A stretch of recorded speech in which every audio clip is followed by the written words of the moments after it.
제33회 국무회의입니다. 대통령님께서 개선언과 함께 모두 말씀을 하시겠습니다.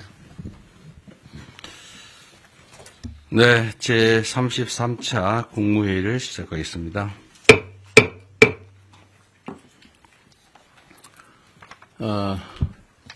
가만있어 보자. 제가 모두 말씀을 드리기 전에 이번에 전임 국무위원들은 다 바뀌었고 지금 임명되지 않은 국무위원 몇 분을 뺀 새로운 국무위원들이 다 오셨는데 전에 인사말 하지 않으신 다른 분들도 좀 하고 시작할까요? 네, 그렇게 합시다. 전에 인사하지 않으신 분들부터 여기서 가면서 할까요? 네, 제 기준으로 누구부터 할까요? 전에 안 하신 분. 해양수산부 장관님부터 그럼 해주시겠습니까? 그러세요, 그럼. 네. 반갑습니다. 해양수산부 장관 전재수입니다. 북극항로 시대를 맞이해서 북극항로 시대를 잘 준비하고 선도해서 한반도 남단 불경 지역에 새로운 수도권, 저희들은 앞으로 새로운 수도권, 서울 수도권을 해양 수도권이라고 부르게 될 텐데 새로운 또 하나의 수도권을 만들어서 성장 엔진 하나만 가지고 위태롭게 날고 있는 대한민국의 새로운 성장 엔진을 하나 더 장착해서 대한민국의 지속적이고 안정적인 성장이 가능할 수 있도록 열과성을 다해서 일하겠습니다. 고맙습니다. 네, 여기서 돌아가면서 하시죠. 누구 다음에 안 하신 분? 다음 통일부 장관님. 네. 네, 20년 만에 국무회의에 참석한 통일부 장관 정동영입니다. 얼마 전에 이임한 국무위원 한 분이 이렇게 말했습니다. 자기가 장관으로 1년 동안 국무회의에 참석해서 발언한 분량보다 이재명 대통령 모시고 2번 국무회의 했는데 그때 발언량이 많았다. 국가가 일하는 방식에 대해서 국민들 기대가 큰 것 같습니다. 저도 최선을 다하겠습니다. 감사합니다. 네, 다음 중소기업벤처 장관님. 네, 안녕하십니까. 중소벤처기업부 장관 임명된 한성수입니다. 중소벤처기업과 소상공인이 생존과 성장의 갈림길에 놓인 이 상황에서 제가 이 소임을 맡게 돼서 무거운 책임감을 느낍니다. 회복과 성장과 행복이란 단어를 마음에 새기겠습니다. 산업과 기업의 시작점에 있었습니다. 중기부의 모든 정책들이. 그래서 그런 정책들이 거의 모든 부처와 관계되어 있기 때문에 앞으로 자주 찾아뵙고 말씀 많이 듣고 그리고 협조 요청드리겠습니다. 잘 부탁드립니다. 국방부 장관님. 네, 국방부 장관 안규백입니다. 먼저 국가와 우리 군을 위해서 일할 기회를 주신 대통령님께 먼저 감사의 말씀을 드립니다. 바라보는 시선이 달라야 도달하는 목적지가 다르다고 생각합니다. 말고비를 확실히 잡고 우리 군의 계획을 이끌어내겠습니다. 12.3 불법 계엄으로 인해서 현재 우리 군은 군심이 흩어져 있습니다.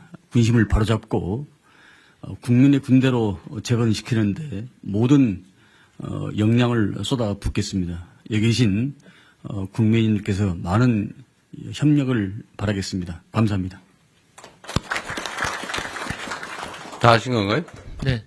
네, 우리 장관님은 국방홍보원인가? 국방일보에 장관님 취임사를 편집을 해가지고 주요 핵심 메시지는 빼버렸다 그러던데 기강을 잘 잡으셔야 될 것 같습니다. 네, 심각합니다.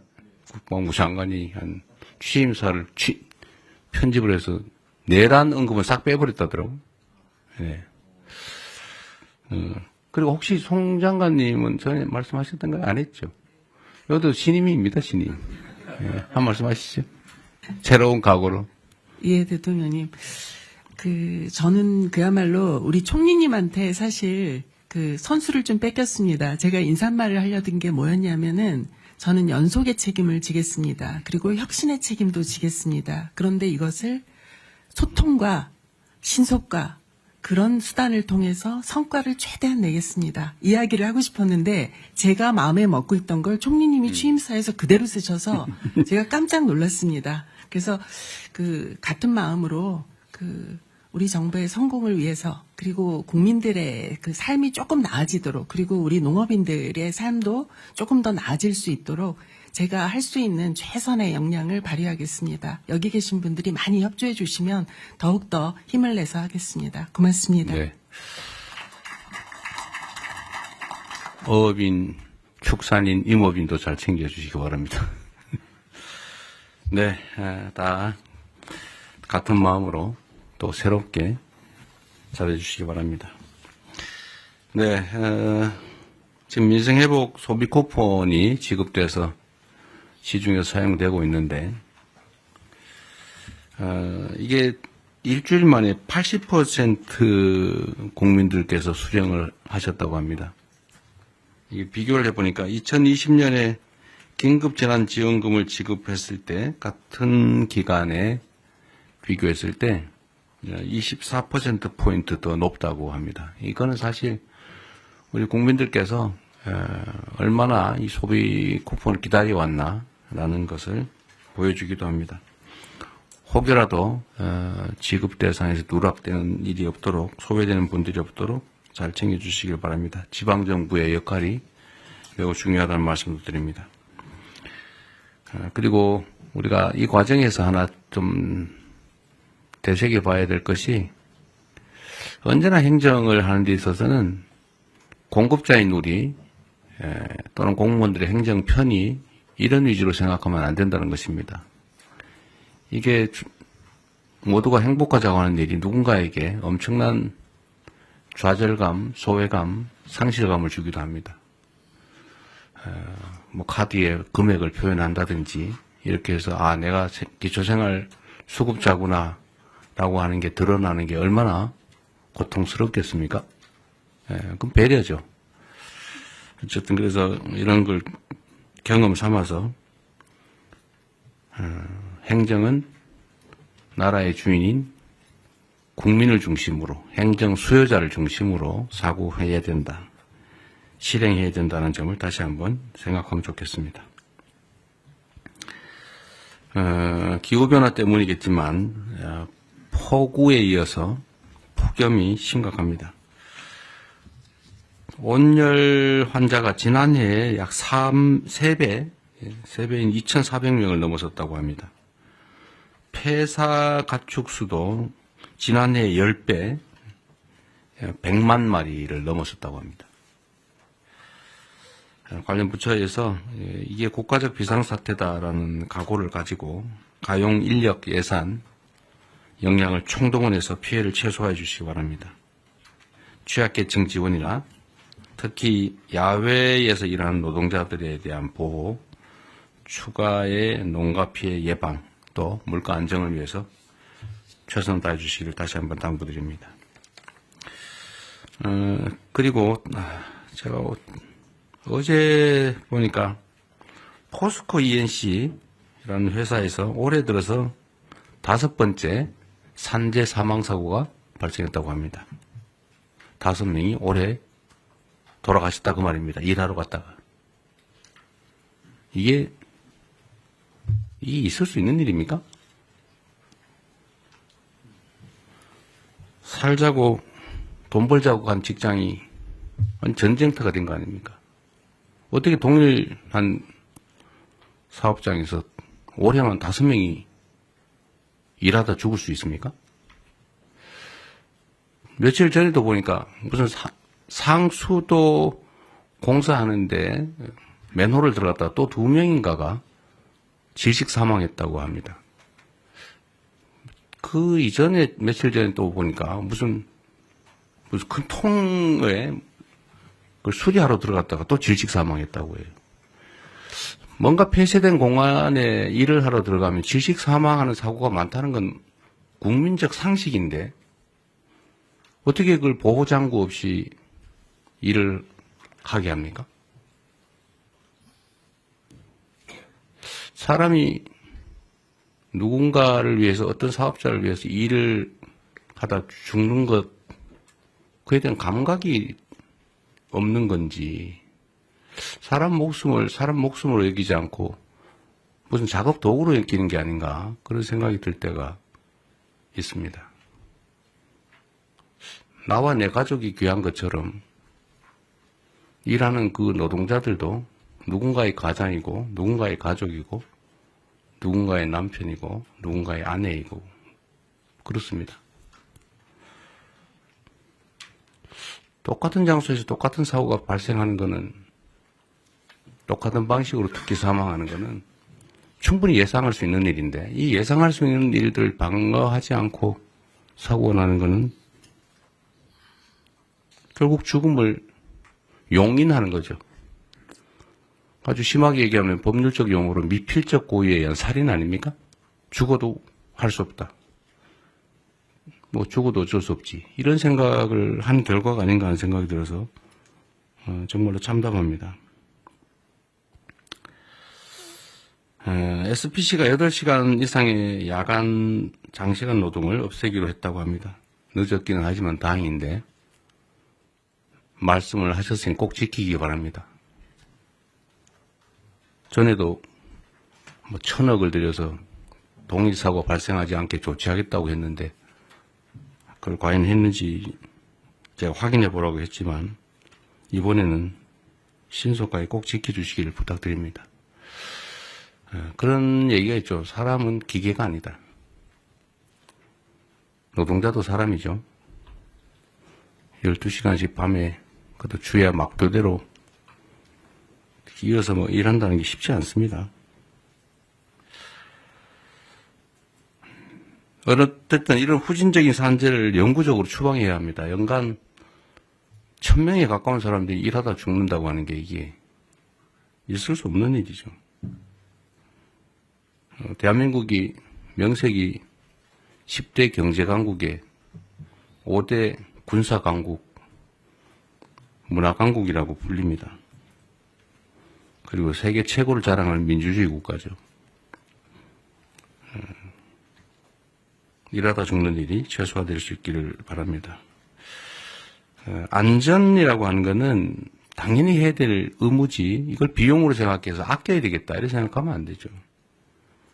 돈보다 생명이 귀중하다는 생각을 모든 사회 영역에서 우리 모두가 다시 한번 되새겨보면 좋겠습니다.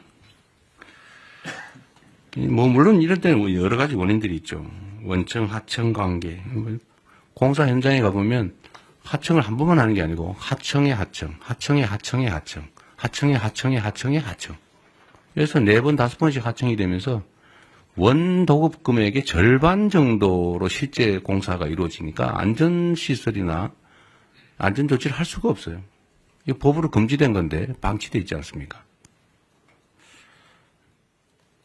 포스코 ENC 같은 데서 1년에 5명씩 이렇게 산재 사망사고가 나는 것도 아마 그런 거와 조금은 관련이 있지 않을까 그런 생각이 듭니다. 한번 가봐야 되지 않을까 싶은 생각이 들고요. 이 산재 사고, 특히 사망사고에 대해서는 좀 오늘은 우리 국무회의에 의제로 미리 제가 고지를 해드렸는데 이게 어느 한 부처만 노력해서 될 일이 아닙니다. 한번 각 부처가 준비한 게 있으니까 공개적으로 요거는 한번 안건 논의 전에 토론을 한번 했으면 싶어요. 준비하신 게 있으니까 지금부터 시작을 하면 좋겠습니다.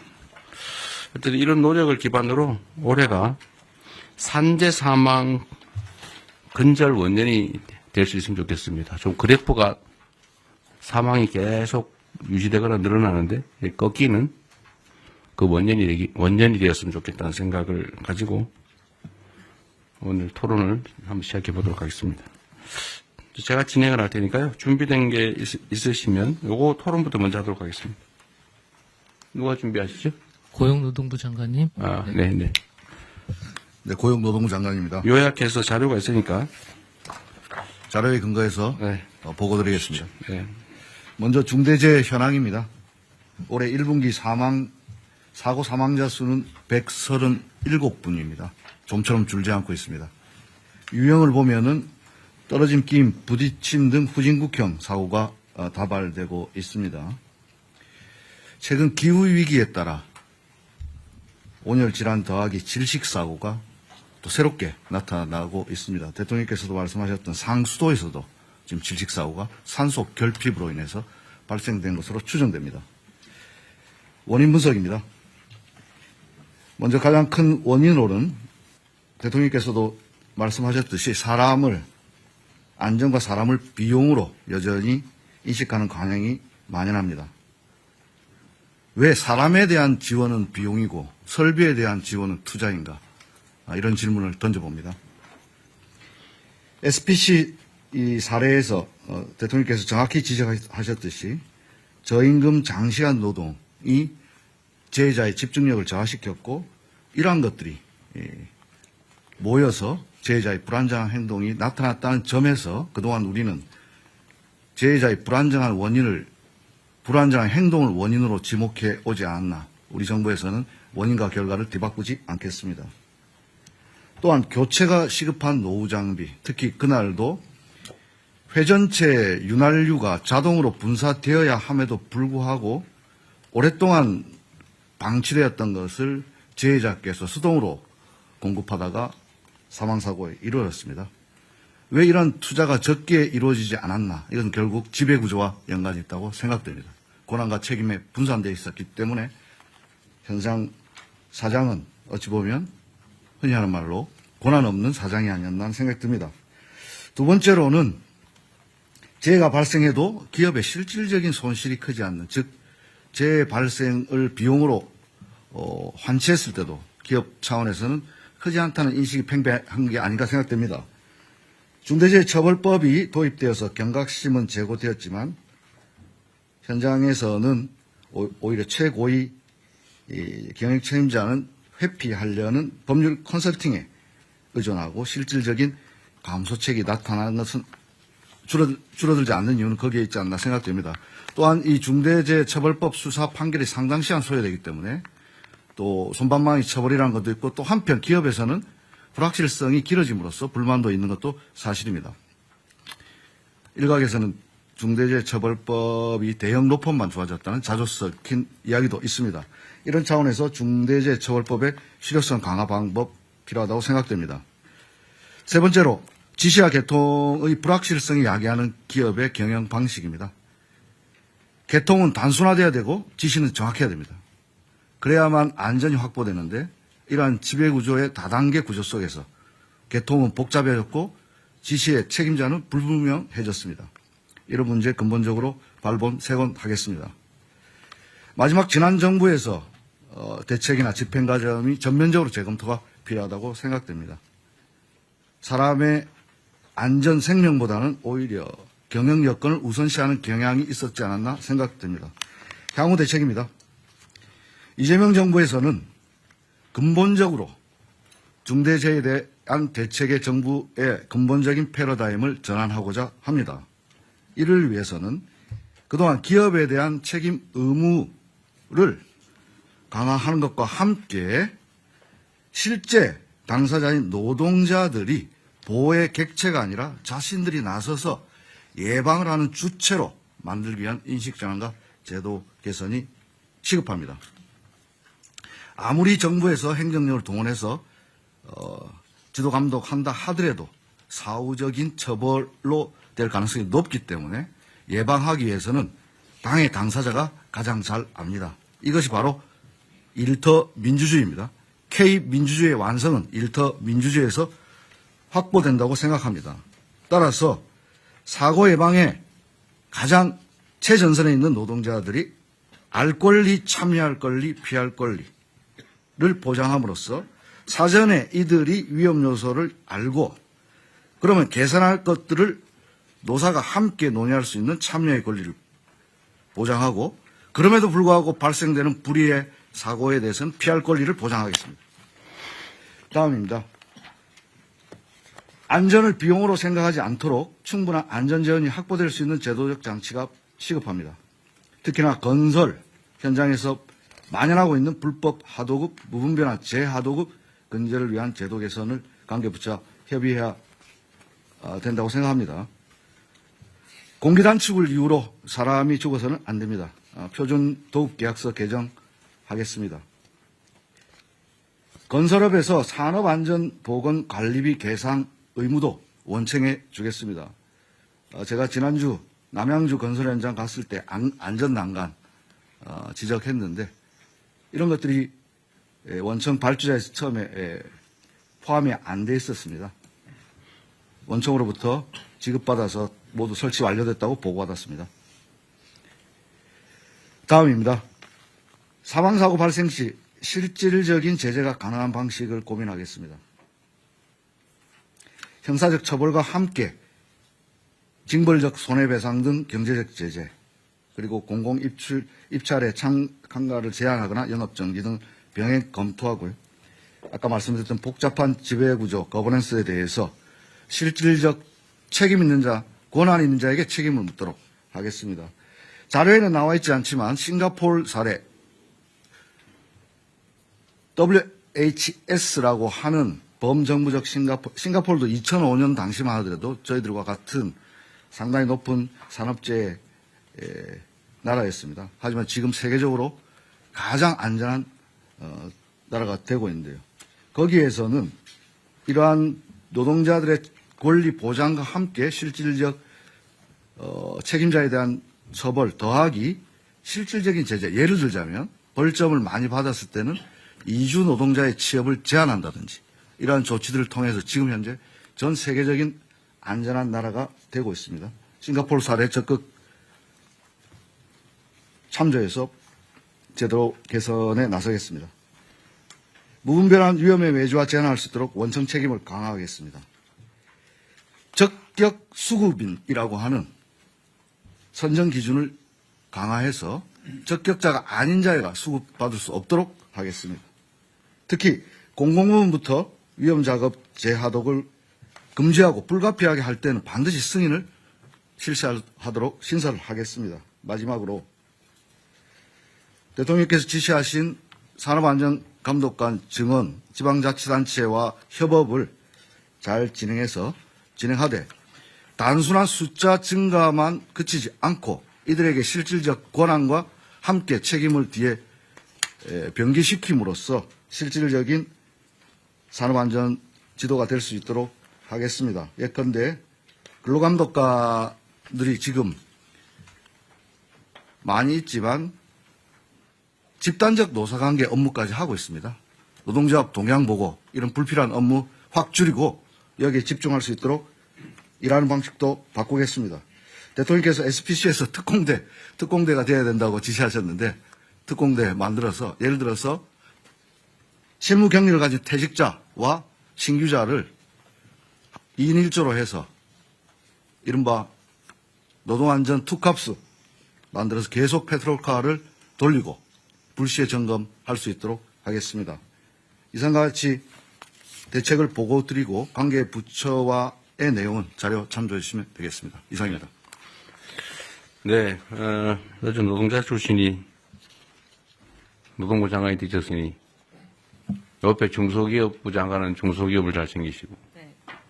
산업부 장관은 기업들을 잘 챙기시고 자 그런 방향으로 갑시다. 그렇게 가는데 일단은 각 부처가 준비한 거 얘기하기 전에 꼭 준비 안 했던 부처라도 말씀을 하셔도 됩니다.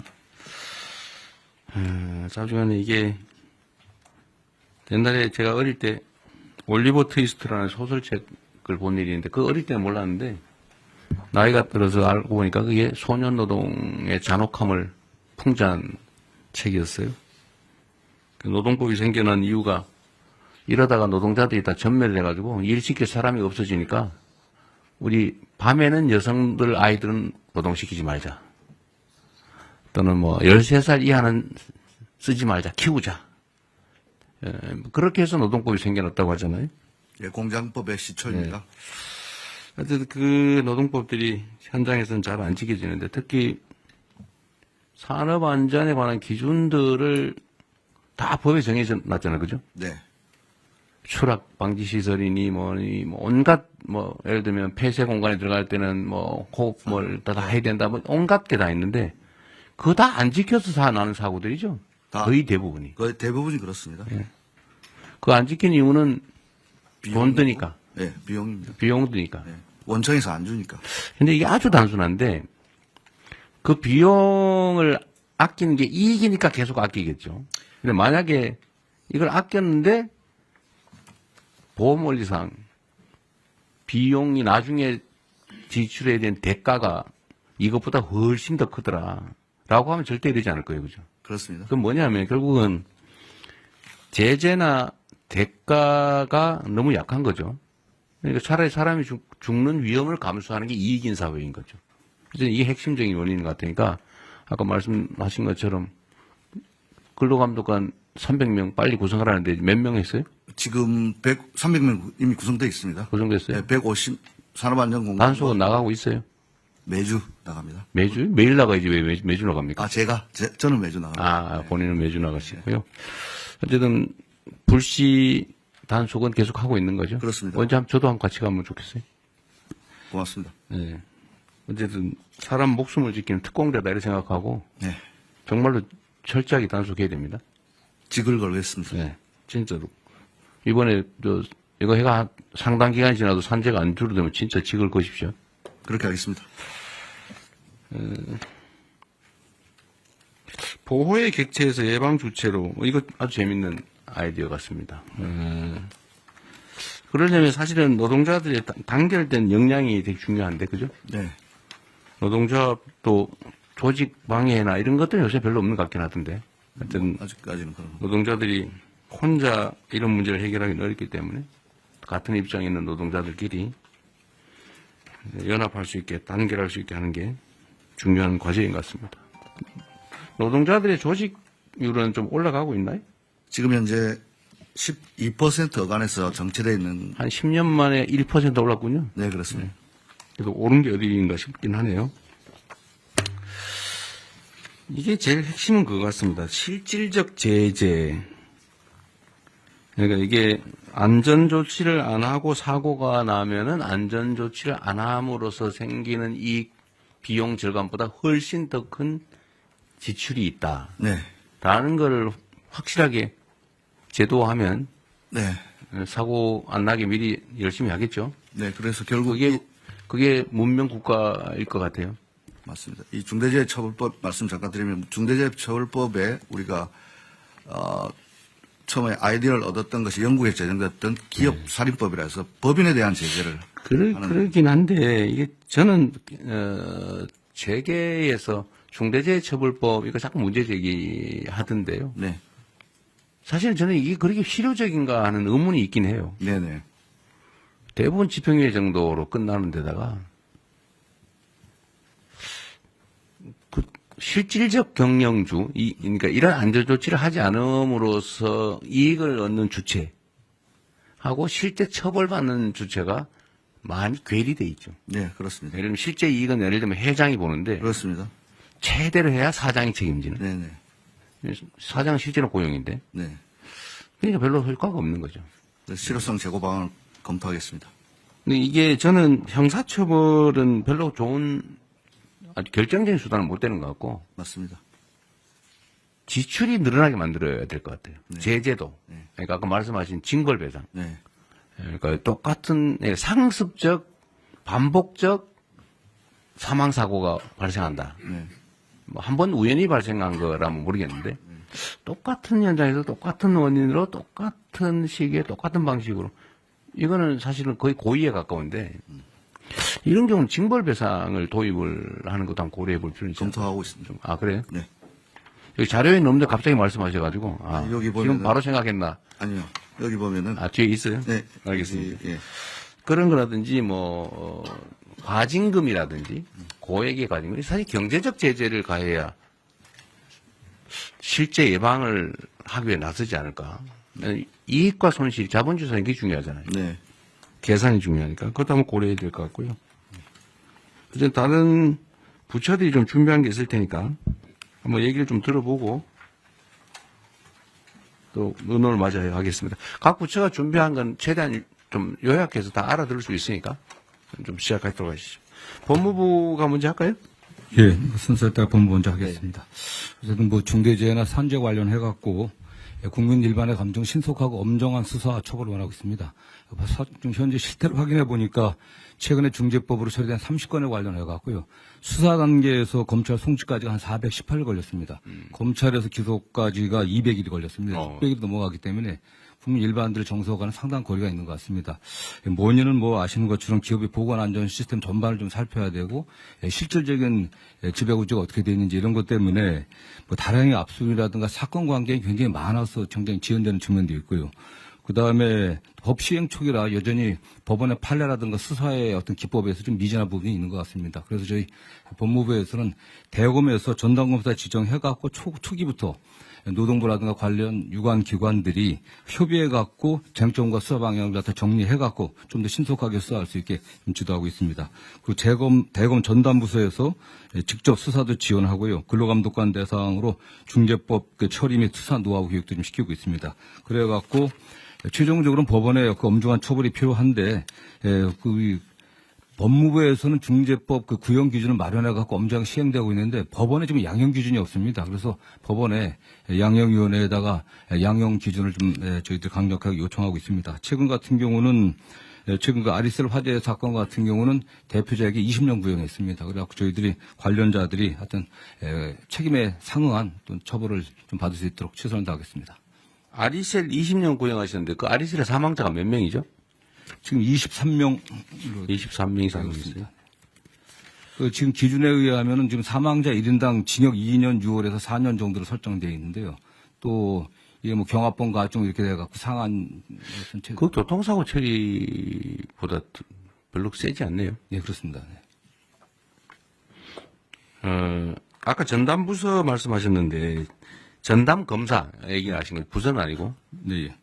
근데 이게 예를 들면 광양에서 사고 나고 저기 포천에서 사고 나고 이러면 전담이 별로 의미가 없는 것 같은데. 그래서 그 일선총에 지금 저희가 수사 지휘를 대검에서 하고 있습니다. 네. 전담 지휘자를 둔 거군요. 예, 그렇습니다. 전담팀을 두는 걸 한번 검토해 보시면 어떻습니까? 이게 사람이 일하다 죽는 사건이라고 하는 게 그런 단순한 게 아닌데 교통사고 뭐 이런 거하고 좀 다르잖아요. 예, 예. 일하다 죽는 그것도 명백하게 사실 과실이 대부분 명백한 과실 아닙니까? 어디 내보니까 천정 철거하는데 이거 비계를 천정까지 설치를 해야 되는데 거기 안 하고 놔도 천정 위에서 천정을 철거하다 떨어졌더라고요. 당연히 떨어질 위험성이 높잖아, 그죠? 네. 전담 일단 행안부 어떨지 모르겠는데 행안부 혹시 발표 있나요? 발표는 없고 있다. 아까 말씀하시. 이거 하루에도 10명씩 지금 사망하는 거 아닙니까? 그렇죠. 네. 이거 전담팀을 하나 두는 거 어떨까요? 아니면 지휘팀이라도 지금 수사는 원칙적으로는 경찰이 하는 거잖아요, 그죠? 예. 검찰은 이제 송치된 사건에 대한 처리인데, 물론 그전 요즘 지휘도 안 하죠. 지휘도 안 되고요. 다만 구속영장이나 압수 강제수사 방향이라든가 공소제기를 위해서 경찰은 인력이 좀 있는 편이니까. 네, 그렇습니다. 이따가 그 얘기 한번 해봐 주세요. 네. 이거 산재 사망 사고는 아예 전담 팀을 부서를 하나 두든지 해가지고 네네. 일률적으로 좀 모아서 하는 거. 이것도 사실 노하우가 필요하잖아요. 산업안전부. 네, 1차적으로 경찰이 그 수사를 해야. 이것도 약간 전문성이 필요한데 아까 이 발표에도 있던데 그죠? 네, 그렇습니다. 이게 지금 수사 노하우가 필요하다. 이거는 산업안전법 숙지를 해야 되는데 예, 예. 뭐 이 경찰이 있다, 저 경찰이 있다가 뭐 이 검사가 있다, 저 검사가 있다 하면 그 공부하느라고 시간이 많이 걸릴 것 같은데 아예 전담 전문 역량을 가진 사람 팀을 짜가지고 네. 아예 교육을 좀 시킨 다음에 팀 네. 그걸 연구 한번 해보시죠. 예, 팀을 그렇게 구성하면. 하겠습니다. 그다음에 법원의 양형 기준 요청을 하는 거는 이거 뭐 우리가 뭐 직접 얘기하기는 좀 어려운데 법무부가 좀 법무부에서 협의를 한번 하시죠. 예, 그렇습니다. 네, 다음 산업부. 예, 산업부 보고 드리겠습니다. 산재 사망자 수의 제조업 분야에서가 30% 정도를 차지합니다. 세부 업종별로 보면 열처리나 주단조와 같은 뿌리 산업이 제일 많이 나타나고 있고요. 그 다음에 석유화학, 자동차 부품을 포함한 자동차 분야, 기계산업 순위입니다. 저희 산업부는 고위험 업종을 중심으로 한 AI 등을 활용한 산재 예방 쪽에 주력을 하고 있습니다. 첫 번째, 산업 AI 기반 제조 안전 시스템 개발을 올해부터 29년까지 해서 고위험 업종 포함 10개 업종에 대한 안전 시스템을 개발을 하고 있습니다. 이러한 시스템이 개발이 되면 이 10개 업종의 기업들이 활용할 수 있도록 조치를 하고자 합니다. 두 번째는 산업단지에 대한 관리를 산업부가 맡고 있어서 이 산업단지 내의 안전관리 문제입니다. 산단 내의 고위험 지역에 대한 IoT 인프라 활용 예방 시스템을 구축을 하고 있습니다.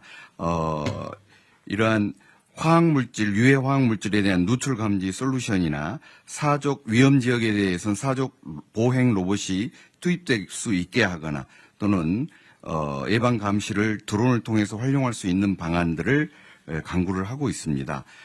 마지막으로는 이러한 안전 환경 구축이 산업계 측에서 이루어질 수 있도록 특히 중소조선사나 산업단지 내에 중소 중견기업 대상으로 하는 안전 컨설팅 또는 안전 디자인을 구축해주는 지원 사업을 추진하고 있습니다. 네, 수고하셨고요. 이런 건 뭐 잘 해주시고 이제 산업부는 특별히 하나 좀 부탁을 드리고 싶은 게 있는데, 예. 어쨌든 대한민국의 주요 기업들을 관할하고 계시잖아요. 예. 이 기업들도 이 산재 사고에 대한 인식을 좀 바꾸는 게 중요할 것 같아요. 특히 이 건설이나 뭐 이런 데 위험한데 이런 데는 이게 앞으로는 더 비싸게 먹힌다. 예. 이거 엉터리 관리하면 더 많은 지출을 하게 된다는 사실들 충분히 숙지하게 하고, 또 한 가지는 이게 노동 생산성과 관계가 있는데, 물론 뭐 그분들이 더 전문이긴 하겠지만 이렇게 열악한 환경에서 일을 막 강제로 시켜서 사고가 날 상황, 빈발할 상황이 되면 자발성이 떨어지잖아요. 사실 충성도가 떨어져서 그 생산성에 크게 도움이 안 될 것 같은데, 좀 그런 연구들은 좀 하고 있나 모르겠어요. 그러니까 좀 근로자들이 신나서 내 직장이야 우리 뭐 라는 생각을 가지고 일하는 경우하고, 막 열악한 환경에서 뭐 옆에서 막 노동자들이 죽어가는 걸 보고 막 이러면서 일하는 거하고 생산성에 영향이 꽤 있을 것 같은데, 예. 이런 것도 한번 연구를 한번 하든지 해가지고 자발적으로 좀 줄이기 위한 노력을 좀 하게 만드는 게 더 중요하지 않을까 싶네요. 그런 측면에서 연구를 해본 기억이 없는데, 네. 말씀처럼 좀. 저는 영향이 있을 것 같아요. 그리고 또 한 가지는, 이런 거 산업재해에 대한 단속 강화나 이런 얘기를 하면 기업식이 되게 섭섭하게 생각하는 경향이 있을 것 같은데, 예. 어쨌든 이 정부는 이런 걸 철저하게 관리는 하되, 기업 활동에 지장이 없거나 좀 더 원활한 지역 활동이 가능하도 뭐 규제 완화 합리화든지 아니면 기업 활동에 대한 지원이든지 뭐 이런 건 정말 열심히 할 테니까요. 예. 이제는 노동자들 막 쥐어 짜가지고 돈을 버는 게 아니고 기술 개발하든지 시장 개척하든지 새로운 사업 아이템을 발굴하든지 이런 데 정부가 지원을 할 테니 좀 그런 데 주력해 주면 좋겠다. 이렇게 좀 해주면 좋겠어요. 예. 인식적으로 할 수 있는 방안을 강구하겠습니다. 총님 하신 말씀 있어요? 마이크 켜고 하십시오. 안전사고가 동일 업종 내에서 안전사고가 많이 나는 업장과 그렇지 않은 업장의 혹시 생산성이 어떠한가를 비교하면 네, 체크가 금방 가능할 것 같으니까 예, 연구소, 예. 국제연구소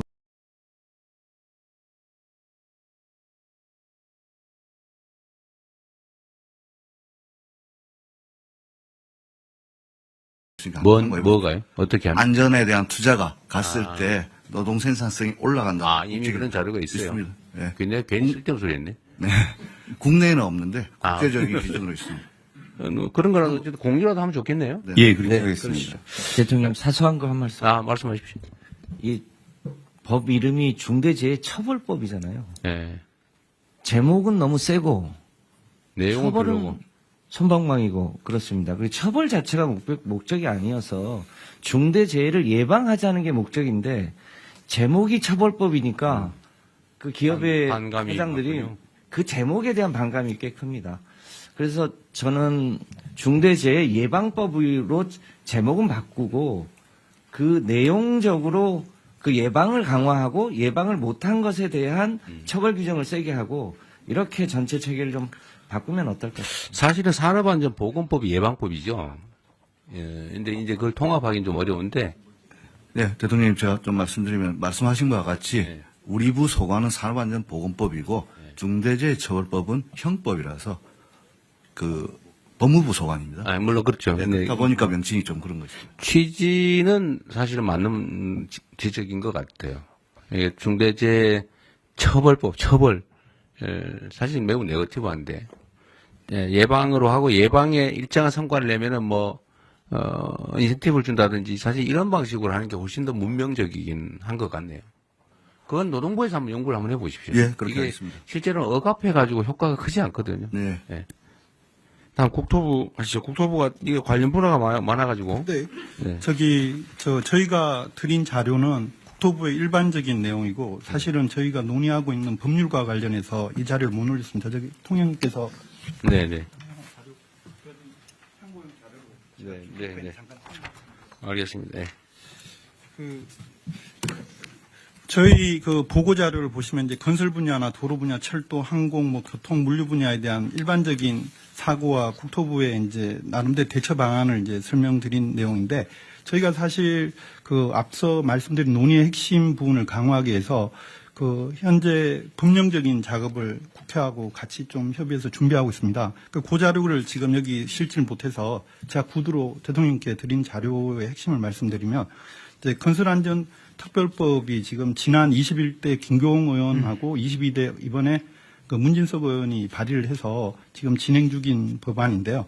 이게 핵심이 이제 건설산업 구조를 보게 되면 발주청이 이제 원청이 이제 말씀하신 대로 시공사를 이제 중심으로 해서 도급 비용이 그동안 이제 가산이 됐습니다. 그러다 보니까 이게 설계하고 감리에 대한 책임이 굉장히 약했습니다.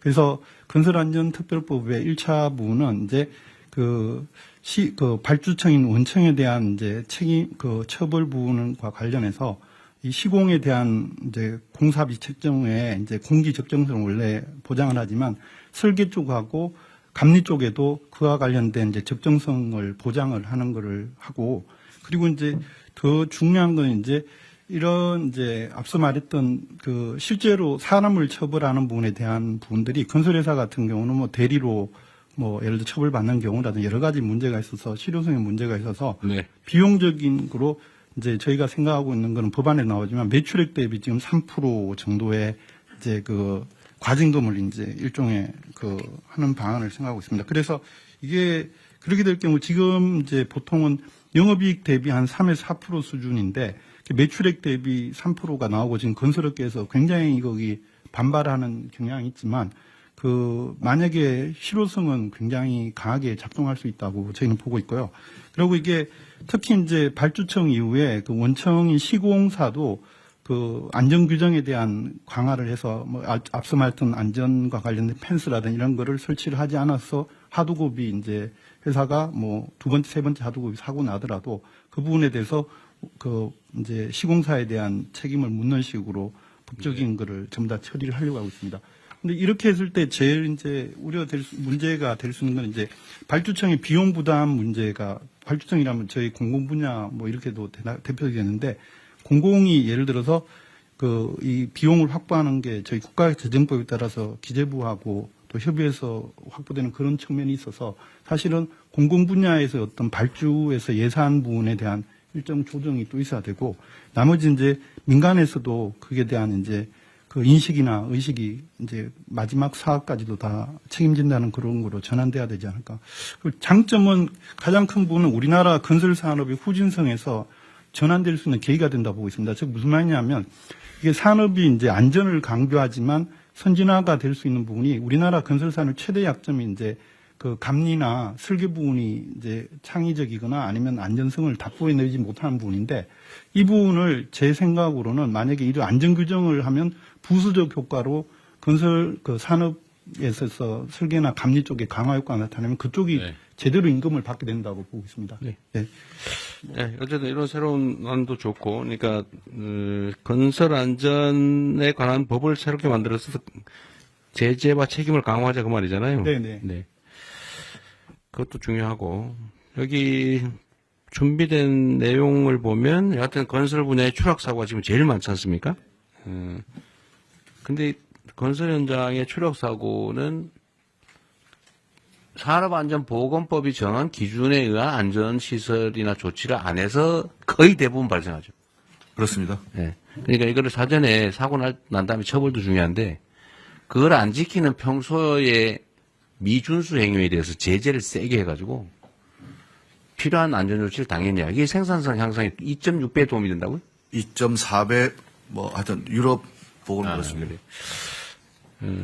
어쨌든 그 추락사고 예방 대책을 철저하게 준수하는 거하고 지하 안전 강화 이것도 있네요. 국토부 활동이 많아요. 네, 제가 그 부분 또 그러면 짧게 보고. 아니, 됐습니다. 네. 자, 지하 안전 강화도 해야 되는데 이것도 역시 지하에 관해서 상세한 규정들을 이미 만들어 놨는데 하여튼 안 지켜서 생기는 경우가 많죠. 대부분 다 그렇습니다. 대부분 다 그렇죠. 건설 현장도 그렇고 지금 뭐 우리 차관님이 준비하신 것도 있고 폭염 때 지금 사고도 사망도 꽤 많죠. 이 폭염에 대한 안전 조치도 다 규정이 있죠. 몇 분 동안 더 쉬어라, 몇 도 이상 되면은 일하지 말아라. 네, 요번에 33도 이상 되면은 2시간 내에 20분씩. 네, 근데 다 그거 안 지켜서 대부분 다 그러죠. 네. 철도 사고, 항공 분야는 흔하진 않지만 어쨌든 이것도 되게 시설이나 아니면 뭐 과실 이런 경우가 많죠. 건축 분야, 교통 분야도, 물류. 어쨌든 국토부는 관할 영역이 상당히 많은 것 같고요. 거기에 관련 규정을 잘 지키는 게 중요할 것 같습니다. 자, 다음에 금융위, 이거는 재밌는 안이 꽤 있어요. 금융위 한번 얘기해 보시죠. 예, 금융위 보도드리겠습니다. 그 중대재해를 예방하는 데 있어서 경제적 불이익을 높이는 것이 중요하고, 금융 쪽에서는 결국 시장의 힘에 의해서 그 불이익을 높여나가는 방향으로 저희들이 대책을 추진을 하려고 하고 있습니다.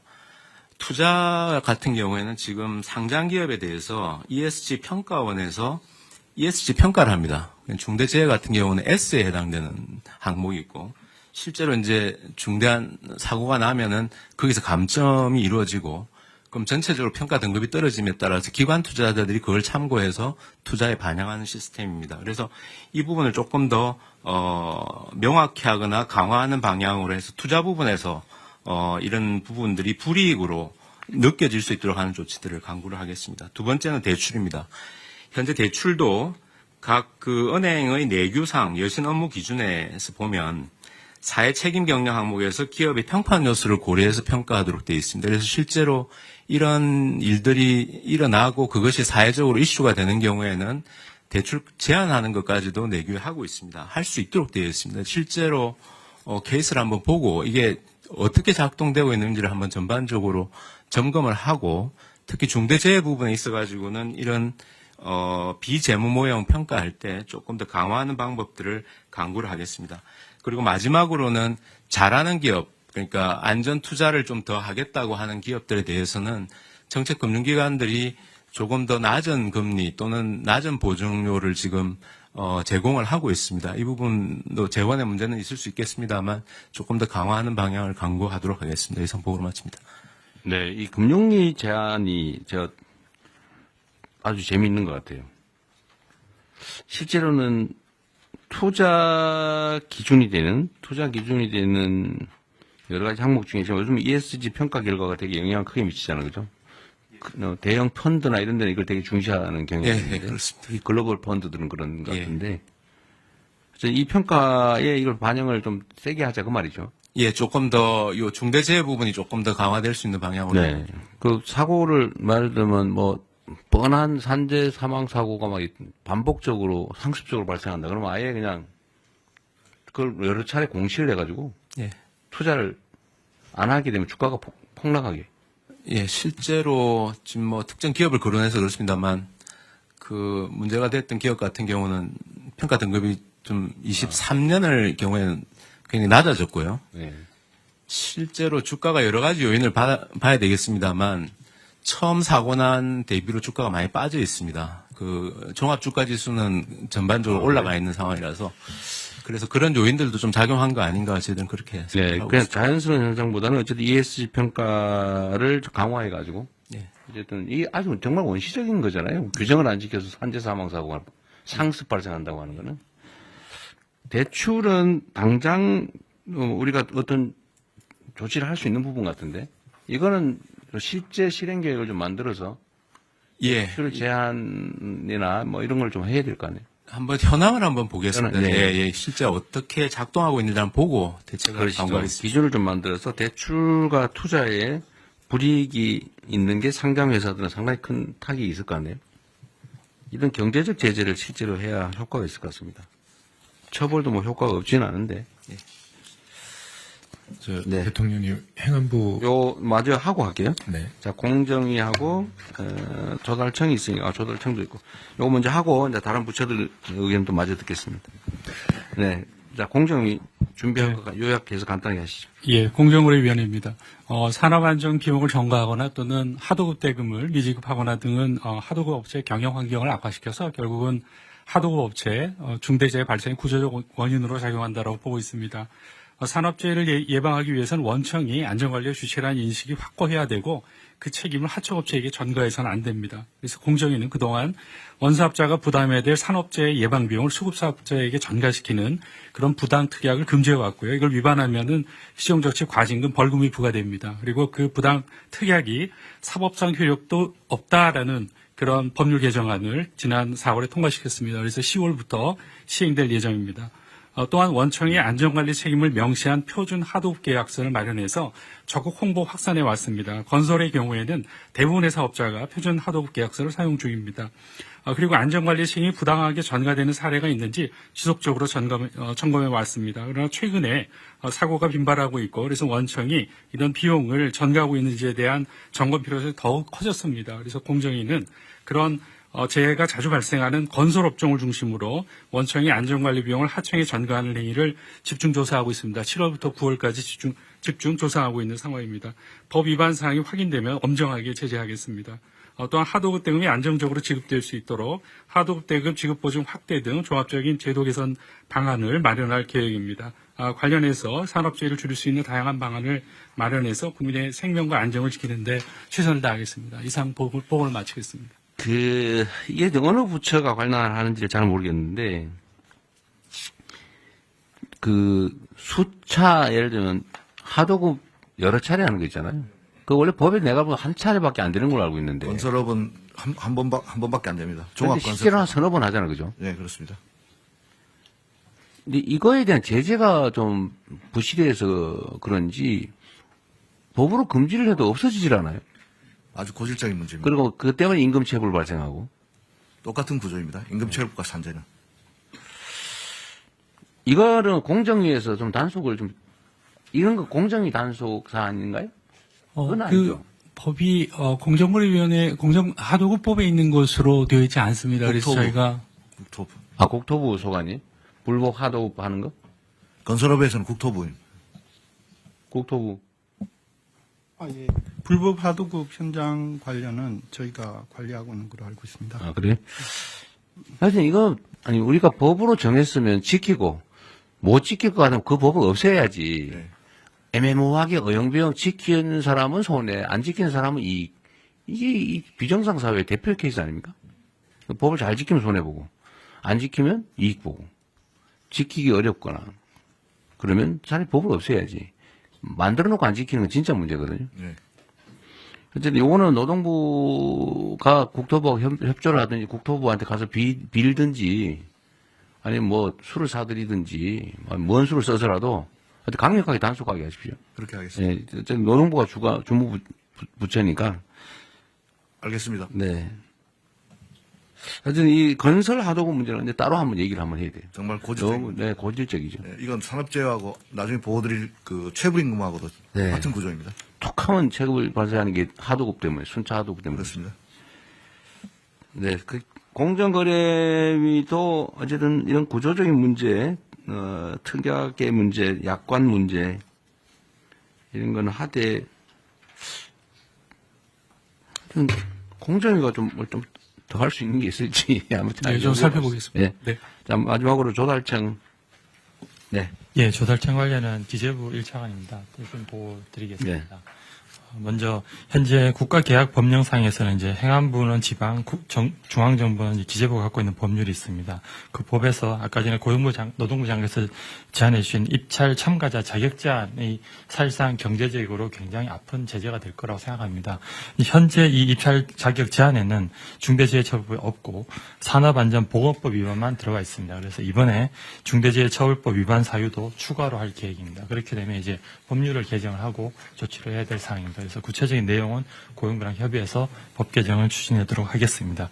그리고 조달청 안에서 관리하는 것으로서는 낙찰할 때 신인도 평가에 감점을 부여하는 체계가 있습니다. 여기에도 물론 이제 중대재해법 규정이 없기 때문에 그것도 추가해서 감점을 확대하는 방안을 검토하겠습니다. 네, 아주 좋은 생각이네요.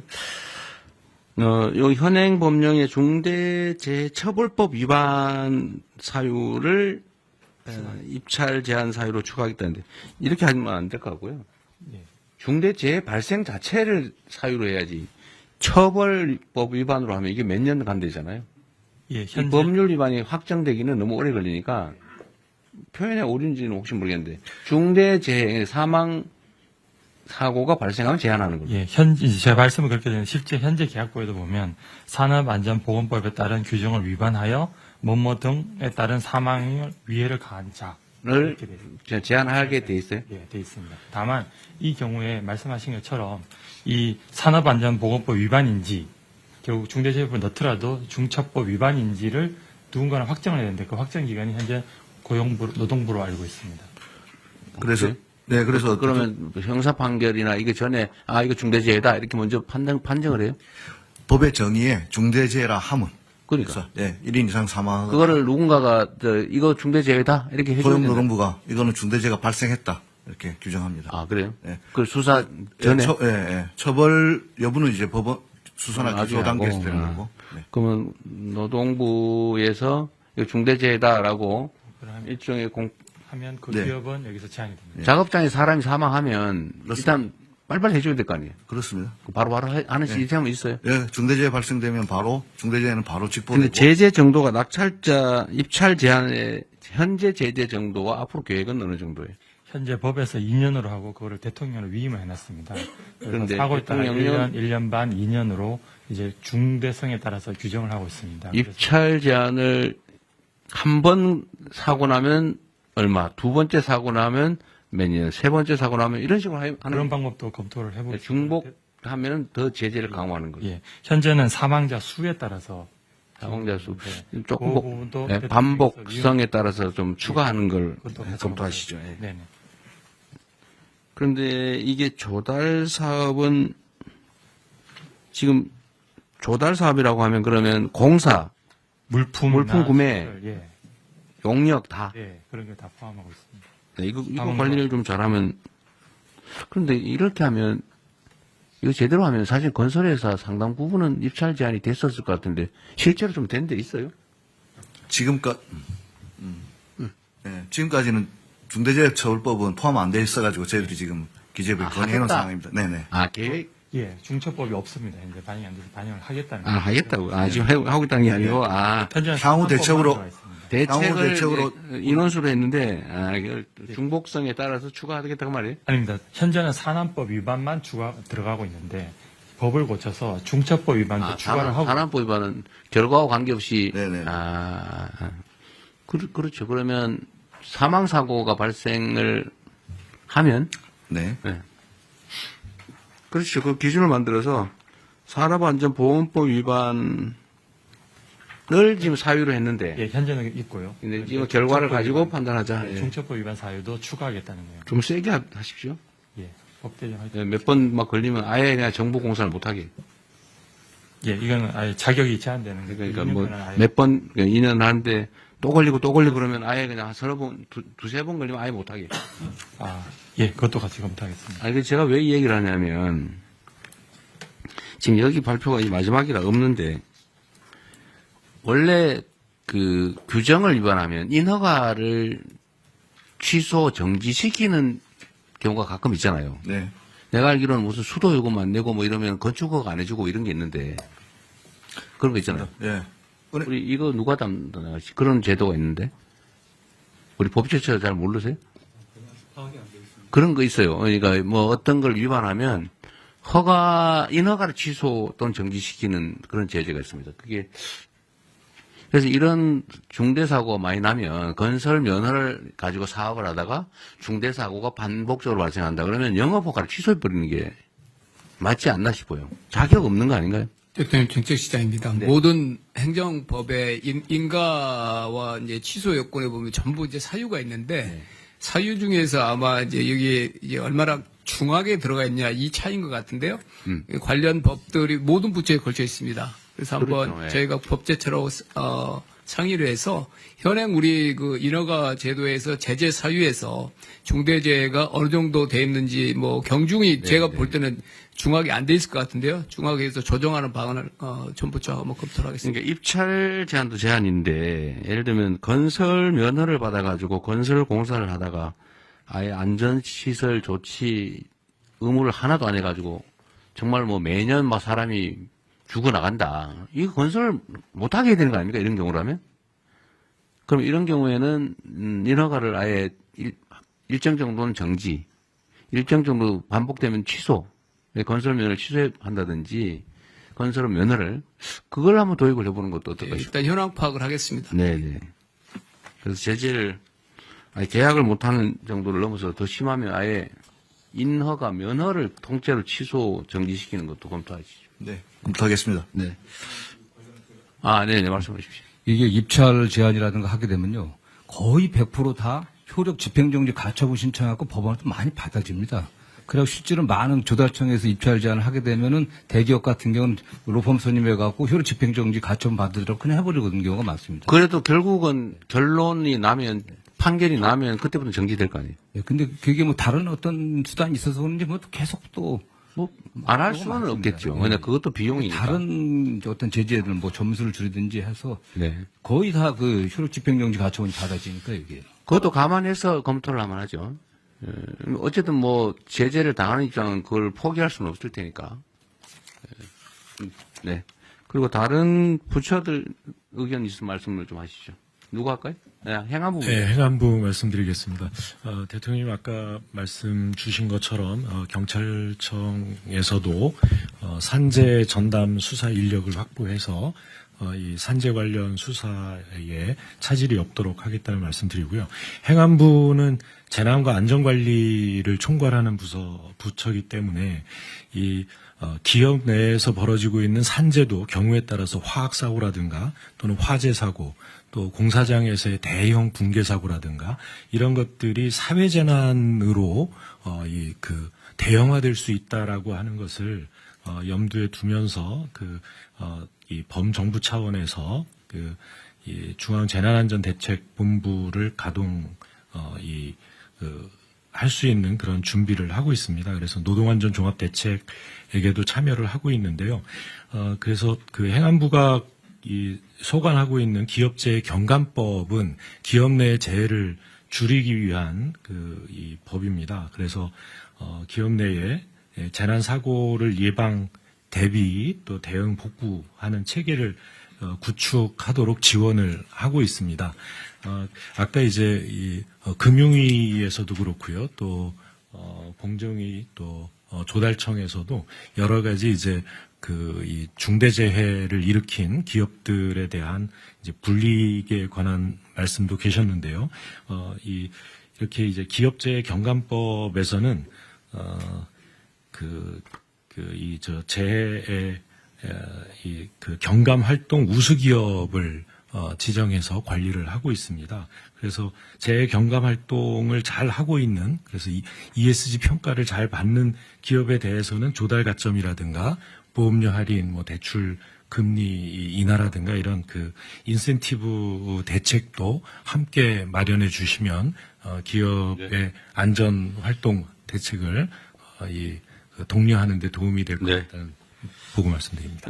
아까 말씀하신 것 중에 하여튼 경찰이 이 문제에 대해서는 좀 전문 전담 수사 조직을 만들어서 전담 수사 인력을 만들어서요. 만들어서, 1차적으로는 근로감독관들이 판단을 해서 넘겨오는데요. 거기에 대한 법률적 대처 바로 그럼 이루어질 수 있습니다. 근로감독관을 한 다음에 경찰이 수사를 그 다음 단계에 시작해요? 그 동시에 하잖아요? 동시에 들어가고 있습니다. 동시에 해야죠. 네. 알겠습니다. 또 다른 부처. 예, 대통령 네. 해양수산부도 네. 예, 그 선원의 안전 사고들이 있습니다.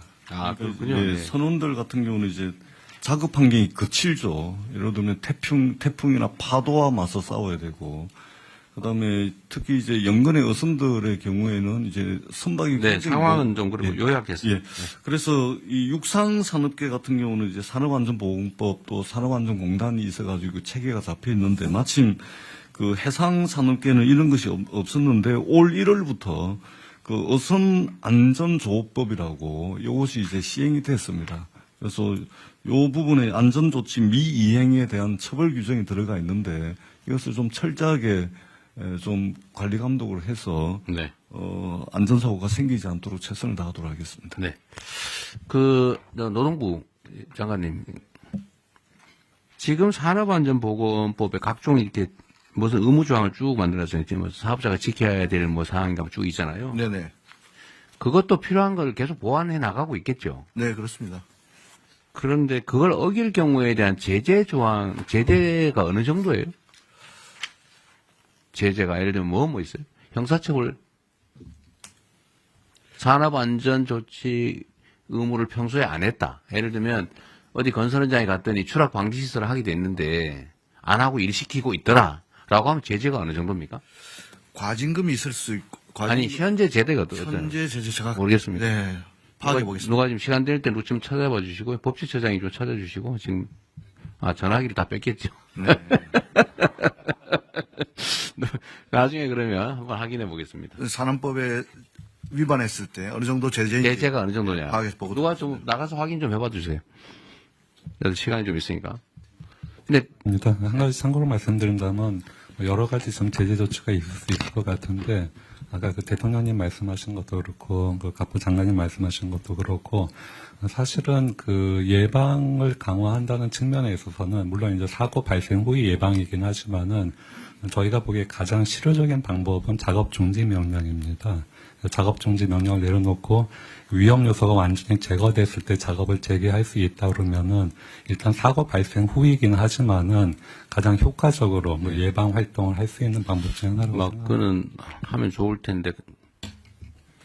근데 그거는 걸려서 작업 중지 명령하면 그때 걸릴 때 하면 되는 거니까.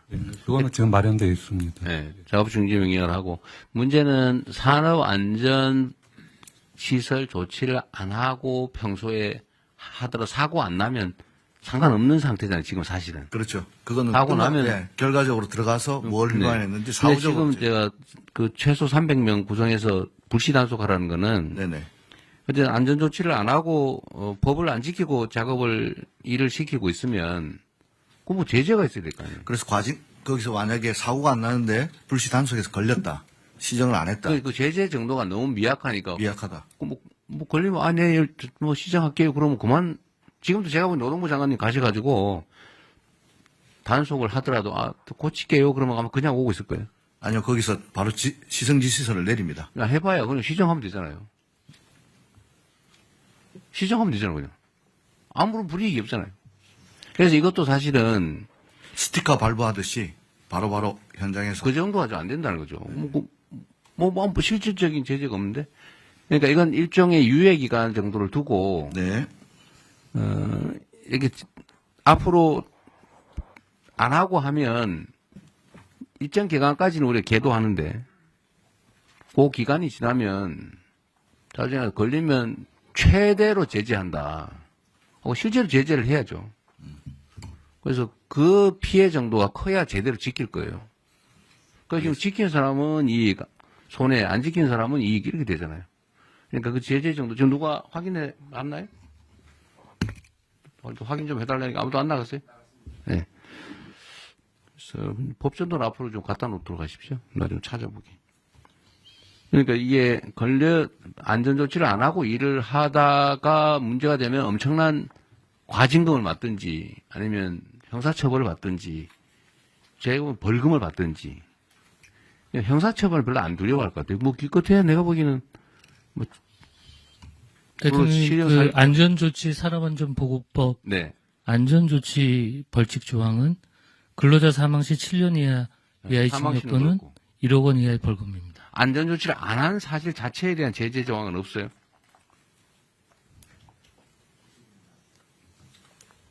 사고 났을 때는 그렇고 그거는 뭐 안전조치를 하여야 한다. 그런데 그걸 안 하면 어떻게 하는 제재 조항이 없어요, 아예?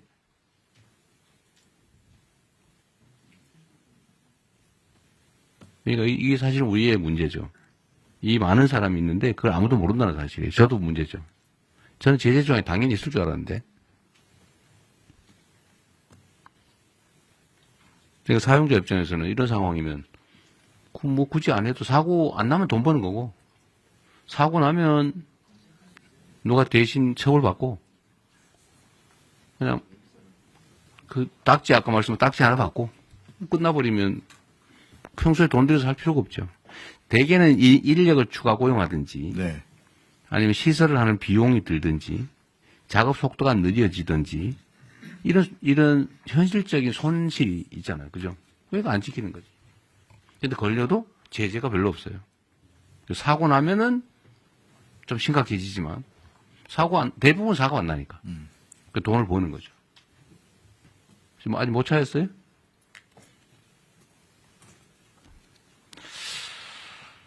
그러면은 좀 찾아보기로 하고 그것도 노동부 장관께서 예. 안전조치를 평소에 안 하는 것에 대한 제재를 어떻게 할 것인지 네네. 얼마나 강화할 건지 네. 그 형사처벌은 별로 의미가 없을 것 같아요. 네. 그걸 가지고 징역 살 수도 없고 네. 사고도 안 나는데 결국은 과징금을 하든지 벌금을 고액을 하든지 경제적 제재 방법을 제재를 그거로 인해서 얻을 수 있는 경제적 이익의 몇 배를 물리는 뭐 이런 게 있을 것 같아요. 네. 그걸 연구해 봅시다. 알겠습니다. 네, 그건 확인되는 대로 알려주세요, 누가. 네. 네, 누가 말씀하십시오. 네. 공개적으로 말씀하십시오. 네. 또, 자, 그러면 더 없으면. 제가 잠깐 네. 말씀. 네, 간단하게 말씀하시죠. 네. 인사혁신처장 최동석입니다. 요새 유명해지고 있어서 대단히 죄송스럽습니다. 이런 마이크로한 제재, 마이크로한, 규정들을 만들어서 산재를 예방하고 중대재해를 예방하는 방식은 절대적으로 필요합니다. 제가 보기에는. 그런데 그것이 필요하지만 그것으로 충분하지 않다는 생각을 늘 가지고 있습니다. 뭘 해야 되냐 하면 인간의 존엄성은 건드릴 수 없다는 이 철학적 배경이 없이는 이 규정만 가지고는 이 문제를 근본적으로 해결할 수 없다는 생각입니다. 왜 그러냐 하면. 네, 그건 충분히 이해하겠고요. 네. 좀 결론만 요지를 말씀해 보시죠. 네, 그것 필요성은 누구나 공감할 테니까요. 그러니까 정신과 육체를 건드릴 수 없도록 하는 교육이 필요하다는 겁니다. 그러니까 행정 공무원들에 대한 교육도 필요하고 네. 실제로 우리 학교 교육도 그런 식으로 해야 되는데 서로 서열화하고 계급화하고 차별하고 경쟁시키는 사회 속에서 이런 규정만으로는 이 문제를 해결할 수 없다는 점을 강조 말씀드리고자 합니다. 네. 또. 마지막으로. 네. 네. 중기부입니다. 지금 말씀 주신 거 보고요. 저희가 준비했던 건 3가지인데 상습적. 중기부가 준비한 게 있었어요? 자료가 없나요? 아니요. 저희 또 내부적으로 말씀하십시오. 얘기를 네. 해서 네. 반복 발생 사업장에 대해서는 중기부가 지원 사업을 많이 하고 있어서 여기에 대해서는 정책 자금 제한을 할 수 있다고 생각은 되는데 그 업체에 대한 기준과 내용을 좀 정해 주셔야 할 거라는 생각은 듭니다. 이게 그 정책 담당자들마다 모두 다른 기준을 가져갈 수는 없으니까요. 그래서 그 부분. 그 부분이 하나 준비되면 저희도 반영하는 부분이 있을 것 같고, 또 하나는 1년에 6만 명 정도씩 중소기업 CEO들 교육을 한다고 합니다. 여기서 이루어지는 산업 안전 예방 관련된 부분의 교육 내용들을 한번 보고 어느 수준까지 교육하고 해야 되는 네. 인식 제고 부분에 대한 부분도 같이 보고 산업 안전에 관한 교육, 우최동석 처장께서 말씀하신 거와 좀 관련성이 있을 텐데. 건설운동을 또 걸리면 그냥 안 한 거 걸리면 5만 원 정도. 과태료 5만 원. 최대가 내서 최대 5천만 원. 성면 처리를 안 했을 때 성면은 되게 좀 크지 않습니까? 이러니까 아예 지킬 필요가 없는 거죠. 이거 5천만 원까지인데 5만 원에서 5천만 원까지 다양합니다. 근데 또 최소 5만 원입니다. 이거를 사실 이런 걸 고쳐야 됩니다. 지금 보니까 산업안전보건법 각 조항의 안전조치를 정해놓고 그걸 위반했을 때 과태료 최소 5만 원, 최대 5천만 원이라는데 이렇게 하면 지킬 이유가 없죠. 필요성을 제고하겠습니다. 요거를 어떻게 개정할지 네. 이것도 한번 검토를 하고 논의를 한번 해보죠. 네. 알겠습니다. 여기에 구멍이 있었던 것 같습니다. 네. 잘 알겠습니다. 네. 또 혹시 의견 없으시면 정리할게요. 하여튼 산업재해 사망 문제는 사실은 우리 사회의 여러 가지 사망, 불의의 사망 원인 중에 두 번째로 한 세 번째 정도 되는 것 같네요. 자살, 교통사고, 산재. 하여튼 이거를 다시 최소화할 수 있도록 각 부처가 노력을 해야 될 텐데 주무부처는 어쨌든 노동부가 할 거고 노동부 자체에서 하는 것 외에 다른 부처가 해야 될 일을 오늘 쭉 토론을 해봤는데 이제 정리를 할 거 아닙니까? 오늘 말씀하신 걸 다 정리를 할 텐데 그걸 최대한 신속하게 입법할 건 입법하고 규정으로 만들 건 만들고 또 현장에 필요한 조치는 하고 인력 예산 필요하면 요청하시고 네. 그리고 그 결과를 다음 주까지는 어렵겠지만 되는 대로 보고도 해주시고 실제 실행할 수 있는 건 하시고요. 네. 그리고 현장은 최대한 많이 가보시고 그렇게 하겠습니다. 그렇게 하도록 하시죠. 지금 벌써 11시 20분인데 나머지 산불, 산사태, 그다음에 산림관리 방안 이거는 사실 논쟁이 되게 많은 사안이에요, 그죠? 저는 지금 온갖 얘기를 다 듣고 있는데 왜 30년 된 나무를 베가지고 새로운 묘목을 심냐? 저번에도 한번 여쭤봤는데 그게 탄소 발생을 줄이는 효과가 있다는데 저는 여전히 상식적으로 납득이 잘 안 되고요. 두 번째는 그걸 베어버리니까 산사태 원인이 되더라라는 얘기가 있어요. 지금 이번에 산청에 그저번 정동 장관께서 말씀하신 것 같은데 산청에 산사태의 원인이 예정돼 있었다. 근데 그게 왜 이유가 뭐냐?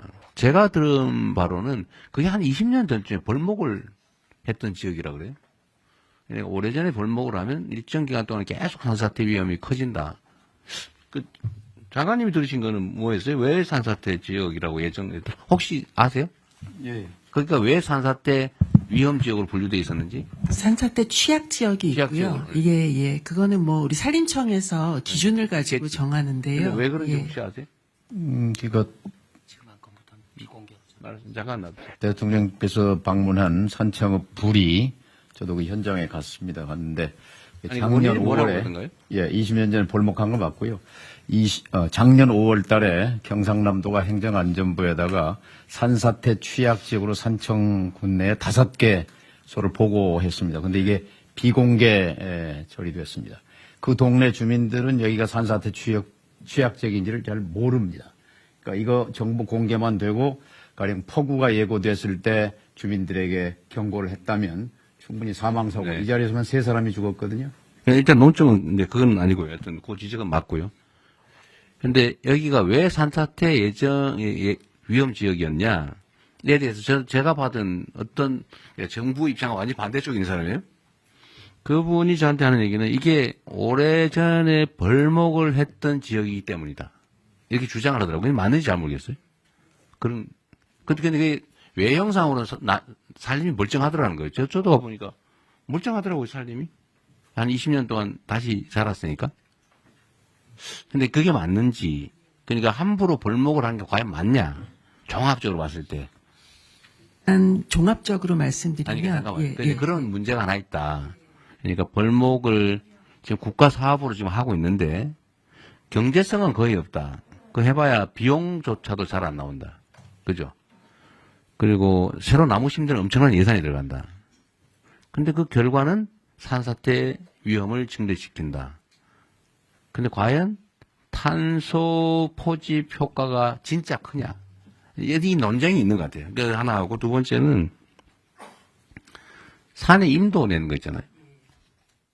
임도를 내는데 그 임도를 내는 게 필요하다. 그래서 사실 예산이 꽤 들어가는 것 같아요.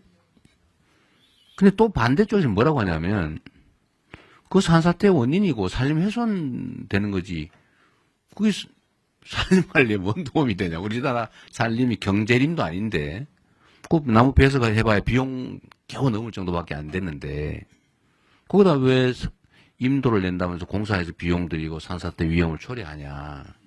그러니까 일부에서는 또 그거 해놓으면 산불 진화에 도움이 됩니다. 이렇게 얘기하더라고요. 근데 저는 그거는 말이 안 된다고 생각해요. 산불 진압을 위해서 임도를 만든다고요? 그걸 뭐 차라리 그걸로 헬기를 몇 대 더 사고 차라리 사람 고용해가지고 맨날 지키고 있는 게 더 싸지. 라는 생각이 들더라고요. 그래서 그런 쟁점들을 제가 뭐 공개적으로 좀 저도 모르겠어요. 하도 이 얘기를 많이 들어가지고 이쪽에서 들으면 이 얘기 같고 저쪽에서 들으면 이 얘기 같고 지금 당장 내년에 산림 관련 예산을 지금 편성을 해야 되는데 임도를 내거나 아니면 벌목을 하고 새로 나무를 심는 이 사업을 계속 해야 되는 건지 이게 예산 낭비가 아닐까 하는 걱정도 되고 근데 또 관계 당국이 얘기를 좀 해야 된다 그러고 그러니까 일단 이 논의를 좀 진지하게 전문적으로 제대로 해보면 좋겠다. 물론 한 결과가 그렇다는 거죠. 근데 왜 이런 반론이 있는지 모르겠어요. 한번 간략하게 한번 말씀. 네, 굉장히 오래된 논쟁입니다. 그래서 저도 대통령님과 똑같은 지금 혼란에 빠져 있는데 이쪽 이야기를 들으면 이게 일리가 있고 이쪽 이야기를 들으면 일리가 있습니다. 그래서 제가 좀 반대쪽의 논리들을 좀 다 같이 모셔놓고 좀 이야기를 들어보는. 해봤어요. 아직 못했습니다. 그래서 하려고 하는데요. 일단은 저희가 지금 있는 자료들만 가지고 팩트 체크는 한번 해봤거든요. 그러니까 오늘 자료를 일단 만들어 오셨는데. 네. 이걸 오늘 이렇게 하기보다는. 예. 좀 그걸 진짜 심도 있게. 예. 양쪽의 이야기를. 들어보고. 예. 한번 들어보고. 예. 또 예를 들면 이런 것도 있더라고요. 우리는 나무를 심을 때 주로 침엽수를 심는다. 네. 근데 화엽수가 더 강하다. 화재에 강하다. 맞습니다. 그 경제성도 굳이 침엽수가 낮다고 보기 어렵다. 예. 그럼 왜 침엽수를 심냐? 예. 화엽수를 심든지 자연적으로 예. 놔둬야지. 예. 라는 주장도 있더라고요. 맞습니다. 근데 이 21세기 과학 문명 시대에 예. 저는 아직도 이런 거를 논쟁을 하고 있다는 게 이해가 잘 안 돼요. 이게 왜 과학적으로 결론이 안 나는지. 예. 그래서 이게 대통령님 중요한 이제 논쟁 중에 핵심은 뭐냐면요. 우리 산림이 630만 헥타인데요. 그 중에 66%가 사유림이라는 데 있습니다. 네. 사유림을 경영하는 분 입장에서는 벌목이 수확을 하는 겁니다. 3, 40년 동안 키운 나무를 수확을 하는 게 벌목행위거든요. 수확을 하는데 남는 게 없다면서요. 근데 벌목인데 이게 환경을 강하게 생각하시는 분들 입장에선 파괴로 보이는 겁니다. 환경 파괴로 보입니다. 그러니까 깊은 생각도 거기에서 뭘 해봐. 차이가 좀 헥타르당 100만 원밖에 안 남다든가. 그 비용은 단지 이제 그 나무 가격 요건데요. 그 나무가 30년 커는 동안 예를 들면 탄소 포집도 하고 우리 여러 가지 효과를 내지 않습니까? 그것도 계산이 되지 않는 거고요. 그러니까 예. 그게 오늘은 너무 많은 분이 계시고 또 의견을 해야 될 것도 있는데 이게 지금 장님 코끼리 만지기 하면 안 되잖아요. 네, 시간 아까우니까. 예. 이게 전에 제가 이 논쟁 주제를 준비하라고 한 거는 좀 정리를 한 다음에. 알겠습니다. 저는 국민들의 집단 지성에 대한 좀 믿음이 좀 큰 사람인데. 맞습니다. 제야의 고수들이 많거든요. 맞습니다. 이해관계 없는. 예. 그분들의 의견도 좀 들어보고 예. 전문가들끼리도 의견이 엇갈리니까 네. 논쟁도 하고 예. 필요한 과학적 검증도 좀 하고 하면 예. 저는 이게 왜 산림 관리와 관련해서 이렇게 오랫동안 제가 이 얘기를 들은 지가 무지하게 오래됐거든요. 한 10수년 된 것 같아요. 예.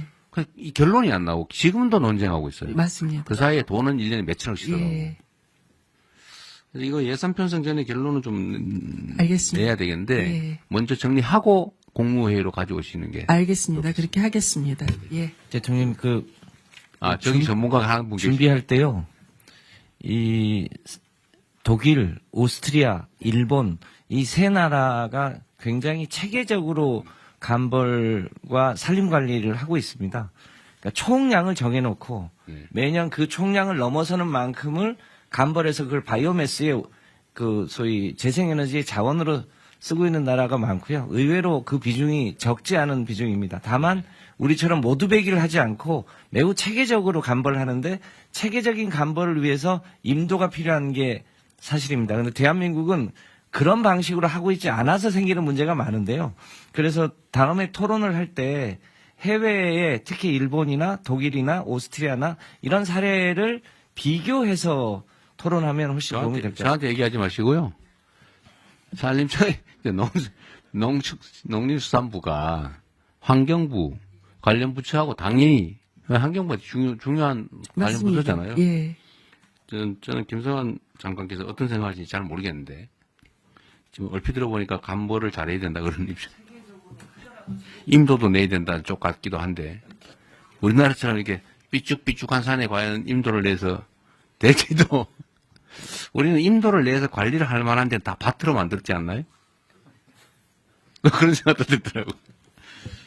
오늘 좀 준비를 좀 하고. 예, 그렇게 하겠습니다. 네, 준비해서 다음에 하고요. 나머지 소비 쿠폰, 자살 문제, 이건 소비 쿠폰은 뭐, 이게 토론할 주제는 아닌 것 같고, 각 부처가 잘 알아서 하면 될 것 같아요. 그리고 자살 문제는, 이거는 복지부가 준비를 하셨는데, 이것도 충분히 좀 사례조사나 각 관련 부처, 민간 전문가 또는 이해관계 집단 이런 데 다 의견들 잘 모은 건가요? 계속 모으고 있는 중입니다. 아직 안 끝난 네, 거죠? 네, 아직 좀 진행 또 중입니다. 정리를 하고 난 다음에 얘기하도록 하시죠. 네, 그러겠습니다. 이거는 우리가 이 바쁜 시간에 장인 코끼리 만지듯이 하면 안 되니까요. 자, 자살 문제도 현황을 아는 거는 뭐 읽어보면 되니까 나중에 좀 더 정리한 다음에 다시 하도록 하겠습니다. 그리고 전에 우리가 각 외청들 보고를 받다가 말았죠. 외청 다 끝났나요? 조달청 하나 받았습니다. 조달청 하나밖에 못했죠. 얘기하다. 그럼 다음 국무회의 때는 여러분 그 외청 보고는 일단 중단하고 각 부처